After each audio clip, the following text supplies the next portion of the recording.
Bonjour à toutes, bonjour à tous, bienvenue dans ce nouveau Read Club, un Read Club très particulier, puisque de une, il ne tombe pas un mercredi, ni un dimanche, mais un jeudi, sûrement au moment où je vais le poster, le jeudi 9 juin, vous savez, je suis enseignant, c'est le moment des examens, des corrections, des conseils de classe, du coup je tourne quand je peux, et du coup je publie dès que c'est prêt, puisque ça va être très irrégulier pendant ici 1 ou 2 semaines. En plus de ça, d'habitude, vous le voyez, là vous avez un petit peu l'envers des décors, d'habitude je tourne dans ce sens-ci, ma bibliothèque est là, de décors, eh bien je suis obligé de tourner avec ma webcam, parce que le gentil programme que j'utilisais pour utiliser mon téléphone directement, a décidé du jour au lendemain de devenir payant, sans prévenir ni rien, et donc je me suis trouvé à court, et puis comme je veux quand même que vous soyez un minimum au courant de l'évolution de la chaîne, j'ai trouvé important de tourner quand même cette petite vidéo. Je vous l'avais promis, chose due, on va parler de Lock & Key, cette série que beaucoup de personnes ont découverte avec la série Netflix, série Netflix que j'aime bien, mais on en reparlera, qui n'a quand même pas grand chose ou presque avec le comics. Pourquoi on va parler de Lock & Key? Parce qu'avec la sortie tout récemment de Lock & Key, l'âge d'or, c'est sorti chez iComics. Au scénario, c'est toujours Joe Hill, c'est toujours Gabriel Rodriguez. On a la chance de pouvoir avoir l'intégralité de Lock & Key, c'est soi, et ça c'est plutôt cool. Alors je dis bien l'intégralité, il y en a certains peut-être qui vont me dire oui, mais moi il y a un petit volume floppy d'une vingtaine de pages qu'on ne sait pas avoir, je vous expliquerai peut-être le moyen de l'avoir et gratuitement en plus sans payer les 35-40 euros que certaines demandent sur Vinted. Voilà, on va en profiter, on va faire un gros récapitulatif de ce qu'on peut trouver sur Lock & Key. Alors je vais commencer d'abord par la série principale, celle qui a inspiré la série Netflix, qui est sortie en 6 volumes un peu de ce format-ci, chez iComics, et puis iComics a eu la bonne idée de sortir un omnibus, l'intégralité des 6 volumes de Lock & Key, vous voyez, c'est un beau petit bébé avec une belle petite reliure, qui coûte la modique somme de 79,90 €, oui, allez, 80 € pour les 6 volumes, c'est quand même moins que si on avait payé 8 fois 16-17 € en moyenne. Celui-ci, par exemple, il coûte combien là? Oh non, celui-ci coûte un peu plus cher, donc c'était 16-17 € de mémoire le tome. Ça a permis d'avoir l'intégralité de la série avec le début, le milieu, la fin. La série principale est terminée en comics. Et si vous regardez la série Netflix, vous pouvez lire ça sans vous faire spoiler. De 1, je trouve ça de meilleure qualité. Et j'aime bien la série Netflix, mais ça c'est plus noir, c'est un peu plus violent. On voit que on est avec l'auteur qui maîtrise totalement son sujet. La série Netflix, en fait, on retrouve la famille générale, la famille Locke, on retrouve le manoir, on retrouve l'idée des clés, mais par exemple, pour l'instant, après les 2 saisons, la fin de la 2e saison correspond un petit peu à ça, finalement, au même statu quo, pour ainsi dire. Mais il y a beaucoup de choses qui sont différentes dans le récit, la manière dont les personnages secondaires sont écrits. Ici, beaucoup de personnages sont très noirs, très dépressifs, etc. Mais rien que la mère Locke, la mère Locke, la mère de la famille Locke, la mère Locke, ça fait un petit peu bizarre dit comme ça. Mais ici, elle est vraiment alcoolique, très longtemps, très touchée par la mort du père de la famille. Voilà, une petite différence. Et donc, en fait, ce qui est drôle, moi, j'ai regardé la série et j'ai lu ça en parallèle, de trouver toutes les différences et de dire « Ah, mais dans le comic, ça se passait pas comme ça, ou dans la série, ça se passait pas comme ça. » Donc, vous pouvez avoir vu la série et puis lire le comics, ou lire le comics et puis lire la série, sans être perturbé. Par exemple, dans la série, il y a des clés qui n'apparaissent pas encore, puisque la série, et ça je demande à voir, il y a une 3e et dernière saison qui va sortir ici tout bientôt. La série se termine à la saison 2, je vous dis, avec le statu quo comme on l'a là. Donc maintenant, ils vont être obligés d'inventer autre chose et peut-être sûrement de jouer avec des clés qu'on retrouve dans les autres tomes et qu'on n'a toujours pas vu dans la série. Donc voilà, première chose, la série principale, 79,90 €. Comme d'habitude, hein, vous retrouverez les liens en description. Et si vous avez envie de partager, les commentaires sont là pour ça.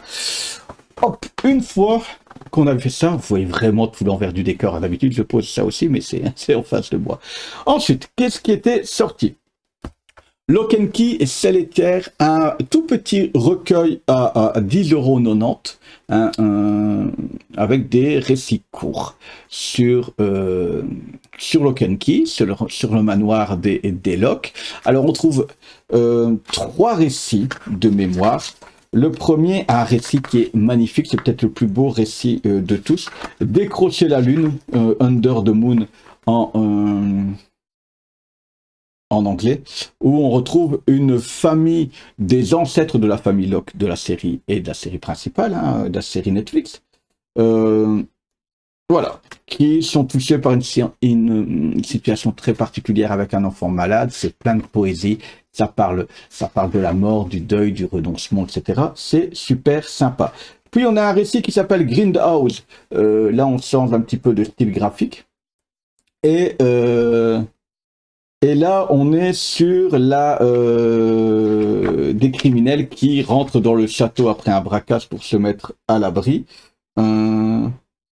Ouais, c'est quand même au dessin, c'est quand même Gabriel Rodriguez, oui. Et donc voilà, ils vont attaquer la famille Locke qui va se défendre avec les clés, etc., etc. Et puis on a une série très courte qui s'appelle Petit Coin. C'est avec la famille Locke de la série, hein, la principale, celle qu'on connaît bien. Et puis une histoire de toilette dans le fond du jardin. Voilà, très sympa. Ensuite, qu'est-ce qu'on retrouve dans ce petit tome? On retrouve des images de la création, des photos du lieu de la création, etc. Avec notamment le manoir qui est inspiré, vous voyez, des choses comme ça. Et puis des croquis. Des petits croquis, des petites représentations. Voilà, c'est un tout petit tome à 10,90 €. iComics s'est arrangé pour tout faire rentrer parce que vous savez qu'avec les droits d'auteur, etc., on peut pas des fois créer un bouquin comme ils veulent. Donc voilà, ils ont fait un truc à petit prix pour faire rentrer tout ce qui ne pouvait rentrer que seul.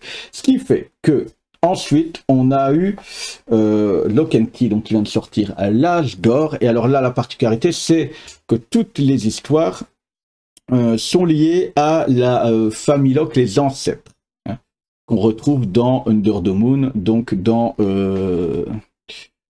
la série, comment j'ai dit encore ce que ça s'appelait en français, c'est Under the Moon, et en français, ils ont traduit ça par Décrocher la lune.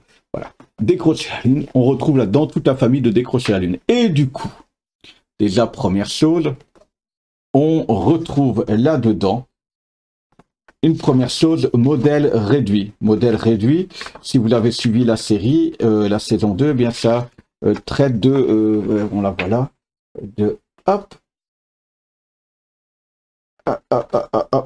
hop, la maison qui permet de rétrécir, hein, c'est un récit qui fait fonctionner ça. On retrouve un doublon. On retrouve Décrocher la lune qu'on avait juste là. L'histoire avec le deuil, etc., qu'on retrouve là-dedans, mais il fallait mettre un doublon pour pouvoir sortir les deux autres, malheureusement. Donc iComics a dû le faire comme ça, donc on a un doublon, et finalement c'est la plus grosse histoire là-dedans, donc finalement 10,90 € pour avoir 2 récits qui vous manquent. C'est la rançon de la gloire. On a la musique à 12 Silemer, qui est pour le coup une très petite histoire un peu délirante. C'est une histoire même pas en une dizaine de pages. Ensuite, on a là-dedans, hop, on a un pâle bataillon. Donc ça parle de simplement quelqu'un de la famille Locke part à la guerre avec les clés. Et bien forcément, ça ne va pas tourner comme on le souhaite. Et donc du coup, ça va même atteindre la maison, le manoir des Locke et toute la famille Locke de l'époque. Et puis enfin, on a Lock and Key cross Sandman, avec Sandman, le crossover Train d'enfer. Alors là, on a une histoire qui mélange l'univers de Sandman que je ne connais pas du tout, hein, ce personnage que je ne connais pas du tout, avec le mélange de l'univers de Lock and Key. C'est franchement dans l'intégralité des récits ce que j'aime le moins. Alors, est-ce que j'aime pas parce que je connais pas Sandman, mais je trouve que c'est plus cafouillis, c'est moins sympathique. Ouais. C'est un mélange des deux. Donc voilà.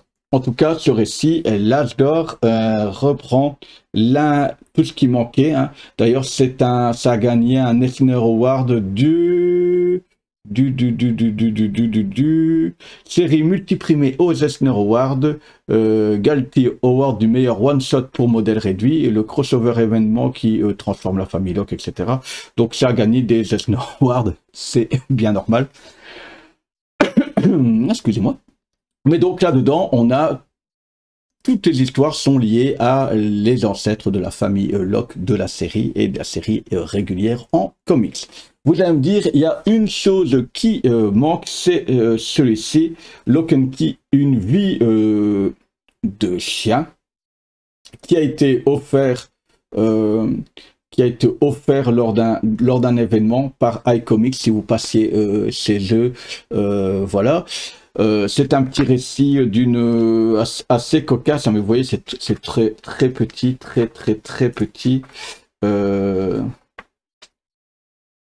Pour rien, il y a même deux récits. Il y a une vie de chien et la deuxième, oui, c'est ça. Il y avait deux récits très courts. Le principal, c'est une vie de chien et l'autre, c'était du travail de pro. Hein, c'était sorti même après l'intégrale, du coup, lors de cet événement. Je ne sais plus. Le Comic Books Day? Je ne sais plus. Je ne sais plus à quel nombre, mais en tout cas, c'était gratuit. D'ailleurs, il marquait bien derrière, gratuit, ne peut être vendu. Hein. Je vous dis tout de suite, moi, j'ai trouvé à 15 € sur Vinted. Voilà, je pensais ne vraiment pas le trouver, mais apparemment, il y a un filon. Si vous demandez à votre libraire, normalement, si vous avez acheté un des volumes de Lock and Key, vous pouvez demander à votre libraire de l'avoir gratuitement. Du coup, iComics en avait encore sous le manteau, et donc voilà, il l'a donné gratuitement, et pour éviter aussi les méchants petits vendeurs sur le net qui veulent profiter de ça pour se faire du pognon. Bon, attends. 15 €, je ne mettrai pas plus que ça, c'est déjà plus que ça ne vaut réellement. Hein. Mais voilà, il faut ça pour avoir l'intégralité. iComics s'en est excusé, mais malheureusement, droit d'auteur oblige, etc., loi avec les éditeurs, ils ne peuvent pas venir mettre ça dans les autres parce que, voilà, aux États-Unis, ça n'appartient pas apparemment à tout le monde. Donc, ils ont dû se faire ça comme ça, ils voulaient le faire gratuit. Il y en a qui veulent en profiter. iComics contre-attaque en disant, ben, tant que nous on a du stock, votre libraire peut le commander à son fournisseur, hein, le fournisseur qui lui fournit en Lock and Key le chez iComics, et donc il peut l'avoir, le recevoir. Maintenant, forcément, généralement, sans le savoir, et si le libraire n'est pas au courant que vous l'avez déjà acheté, que c'est votre libraire habituel, peut-être demander, de dire, tiens, tu te rappelles, j'ai acheté les Lock and Key chez toi. Apparemment, on pourrait peut-être les avoir. Est-ce que tu sais te renseigner? Ou apparemment, voilà. Si vous voulez peut-être plus d'amples informations sur le sujet, peut-être contacter directement iComics via leur page internet, ou les intercepter via leur chaîne YouTube. Hein. Ils en parlaient, si je dis pas de bêtises, dans la vidéo du mois de mai, puisque ça c'était sorti au mois de mai. Donc voilà, il y a peut-être moyen, vous, de le mettre en place gratuitement. J'en ai encore vu passer un là sur Vinted à 40 balles. Je dis, mais non, mais les gens ont peur de rien. Mais bon, voilà, ne soyons pas bêtes, n'achetons pas des choses qu'on peut avoir gratuitement. Ne faites pas comme moi. Mais voilà, donc l'intégralité de Lock and Key, l'intégrale, si vous voulez payer à moindre frais. Alors je sais qu'il y en a qui préfèrent lire des tomes plus petits parce que c'est pas facile. Là, franchement, moi, c'est tellement lourd. D'habitude, ben, j'aime bien lire dans mon bain, des choses comme ça. Mais là, j'ai dû lire assis sur mon fauteuil parce que c'est un pavé. Ça, c'est le souci des omnibus un peu partout. Hein. C'est pas Nini Comics, c'est pareil. Là, j'ai quelques omnibus qui m'attendent, mais forcément, ça, je dois attendre d'être tranquille dans mon canapé. Ensuite, quelques petites histoires. Lock and Key, ciel et terre. Voilà. Voilà, Lock and Key, je dis bien ciel et terre. Et puis Lock and Key, l'âge d'or, en sachant que qu'on a un récit en double entre ces deux-là, mais il n'y a rien à faire, c'est obligatoire de décrocher la lune. Mais bon, celui-là, iComics a eu l'intelligence de le mettre à 10,90 € et de gonfler les pages au maximum avec des choses intéressantes. Voilà, j'ai oublié de dire aussi dans l'omnibus que vous n'avez pas, c'est tous des descriptifs, des croquis, etc. en plus. Puis vient de sortir Lock and Key, l'âge d'or, et donc Lock and Key, une vie de chien. Si vous voulez le retrouver, ça, il faut peut-être essayer via votre libraire de l'avoir gratuitement, ou peut-être via iComics. Une petite photo avec toute votre collection là, et puis pour essayer de la voir. Moi je vous mets tout ça aussi en petit visuel sur mon Instagram, vous avez tout en description, n'hésitez pas en commentaire, encore une fois, pour discuter de Lock and Key, le Lock and Key Netflix, le Lock and Key de la série principale. Moi vous avez mon avis, j'aime bien les deux, je préfère le comics parce que ça plus la couleur forcément d'origine, tant violence qu'en noirceur, mais je trouve que la série Netflix s'en sort quand même pas mal. Les prochaines vidéos, alors j'ai toujours pas mis la main dessus, normalement au moment où je tourne ça devait déjà être sorti hier, la fameuse collection à 4,90 spécial Batman chez Urban. Moi il m'en manque un. Il y a un seul récit que je n'ai pas encore, donc je vais l'acheter, comme ça je pourrai vous montrer à quoi ça ressemble, et en même temps je vous dirai ce qu'il y a dans chacun des contenus, parce que j'ai tout le reste ici en cartonné, donc on fera un parallèle, etc. On vous expliquera un petit peu, on n'a pas tout le temps l'intégralité du contenu à 4,90 par rapport au volume d'origine, mais ça on en reparlera. Et tant qu'on est dans les beaux plans aussi, je vais faire un petit récap, ici ça a commencé les éditions Dupuis comme d'habitude, nous sur quelques tomes à 3 €. Là c'est de la BD d'origine, il y a juste en partenariat Oku qui est mis là. Voilà, on en reparlera un petit peu de qu'est-ce qui est sorti. Moi j'ai complété quelques petites collections, des petits tomes de collections qui sont pas des priorités, mais je profite à chaque fois. Donc voilà, je vais peut-être vous en parler si ça vous intéresse. Dites-moi, les Batman, ça je vais le faire à coup sûr à 4,90 parce que je pense que c'est intéressant d'avoir le contenu exact et de ne pas être déçu une fois que vous l'avez, et surtout pour vos collections qui vous manquent des petites choses dans certaines éditions. Ça, voilà, ça reste les versions, mais si ça vous intéresse d'avoir un petit peu le listing de ce qui est sorti cette année, pourquoi pas. S'il y a d'autres plans été qui sont sortis, je ferai peut-être à ce moment-là une vidéo au bon plan intégral, mais je pense que c'est sur Batman risque d'être un peu plus long. Voilà, encore désolé peut-être pour ces désagréments de visuel, ce côté un petit peu plus chambard que d'habitude. Voilà, il fallait bien trouver une solution, parce que je ne sais pas quand est-ce que je pourrais retrouver à nouveau une solution tranquillement. Moi je vous dis à tout bientôt, encore merci de suivre le Read Club, ciao ciao.